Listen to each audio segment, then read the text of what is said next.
ഇതാ ഒരു കുഴപ്പം. ഇക്കാലത്ത് നല്ലൊരു മനസ്സുണ്ടാവാൻ പാടില്ല, ഒരു സമാധാനം കിട്ടില്ല. എന്താടോ കാര്യം? കൊല്ലം സുധിയുടെ ഭാര്യ രേണു വളരെ മോശമായ രീതിയിൽ തെറ്റായ ഒരു സന്ദേശം പൊതുസമൂഹത്തിന് നൽകി. പറയടാ, നീ എങ്ങനെയാ കൃത്യം നടത്തിയത്? സോഷ്യൽ മീഡിയ വഴി ഒരു റിപ്പോർട്ടറെ കൊണ്ട് ചോദിപ്പിക്കുകയാണ്. റിപ്പോർട്ടർ ചോദിക്കുകയാണ് അവരുടെ അടുത്ത്, നിങ്ങളെ വീട് ചോരുന്നുണ്ടോ, എവിടെല്ലാം ചോരുന്നുണ്ട് എന്നുള്ള രീതിയിൽ ചോദിപ്പിക്കുന്നു. അയ്യോ ചേട്ടാ, ഞാൻ അങ്ങനെ ഉദ്ദേശം എനിക്ക് മനസ്സിലായി. വീട് ചോരുന്നുണ്ട് രേണു സുധി. അപ്പൊ ഞാൻ അവിടെ നിന്ന് വീട് ഇങ്ങനെ വെള്ളം വീഴുന്നുണ്ട്, മഴ, ഇതാണ് പറഞ്ഞത്. എന്നെ മനഃപൂർവ്വം കരിവാരിത്തേക്കാൻ കുറച്ച് ആൾക്കാർ ഇറങ്ങിയിരിക്കുക.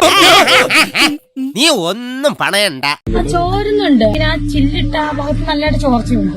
അത് പറയാൻ ഞാൻ നിങ്ങളെ വന്ന് കാണുമെന്ന് വിചാരിച്ചാ, ഇപ്പൊ കണ്ടു നന്നായി. മഴ പെയ്യുമ്പോ നന്നായിട്ട് ചോരുന്നുണ്ട്. റൂമില് ഞാൻ കിടക്കുന്നിടത്തില്ല, ഋതപ്പം കിടക്കുന്നിടത്ത് ചോരുന്നുണ്ട്. ഇത് മഹാദ്രോഹമായി പോയി സാറേ.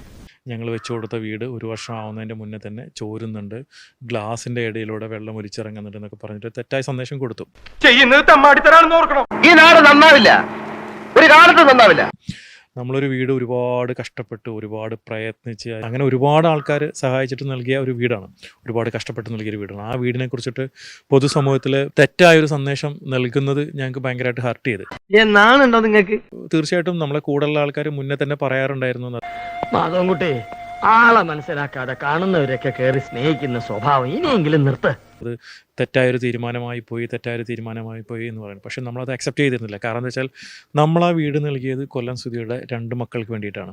എല്ലാം നിനക്ക് വേണ്ടിയാണ്ട, നിനക്ക് വേണ്ടി മാത്രം. അതൊക്കെ നാട്ടുകാർക്ക് അറിയാവുന്ന കാര്യമല്ല അല്ലേ? പക്ഷെ അതിനുശേഷം അവിടെ താമസിക്കുന്നതെല്ലാം രേണു സുധിയുടെ ഫാമിലി മെമ്പേഴ്സും മറ്റുള്ള ആൾക്കാരാണ്. സുധിയുടെ ഒരു മകൻ പോലും അവിടെ താമസിക്കുന്നില്ല. അപ്പോൾ വളരെ മോശമായ രീതിയിലാണ് ആ വീടിൻ്റെ കാര്യങ്ങളൊക്കെ നടന്നു പോകുന്നത്. ഇതൊക്കെ ശരിക്കും നിയമവിരുദ്ധ. ഒരു 3 ദിവസം മുന്നേ കൊല്ലം സുധിയുടെ മോൻ കിച്ചു ഒരു വീഡിയോ പങ്കുവച്ചിട്ടുണ്ടായിരുന്നു. അതിനകത്ത് ആ വീടിൻ്റെ അകത്തളം വളരെ ദയനീയമായ രീതിയിലാണ് കിടക്കുന്നത്. ഈ ബംഗ്ലാവിന്റെ ചരിത്രത്തിൽ ആദ്യമായിട്ടാണ് ഇങ്ങനെ ഒരു സംഭവം നടക്കുന്നത്. അതിൻ്റെ ബാത്റൂമിൻ്റെ പൈപ്പുകളെല്ലാം പൊട്ടി, ഷവറെല്ലാം പൊട്ടി, ഒന്നും വൃത്തിയായിട്ട് കഴുകാതെ പൂപ്പിൽ പിടിച്ച് കിടക്കുന്ന ഫ്ലോറ്, അതേപോലെ വാഷ് ബേസിനൊക്കെ ആകെ വാഷ് ബേസിനൊക്കെ ഒരുമാതിരി വൃത്തികെട്ട ഒരു പബ്ലിക് ടോയ്ലറ്റിലത്തെ പോലെ, അതായത് ഒരു KSRTC പബ്ലിക് ടോയ്ലറ്റിലത്തെ ഒരവസ്ഥയാണ് ഇപ്പോൾ അവിടുത്തെ ആ ഒരു വീടിൻ്റെ അവസ്ഥ.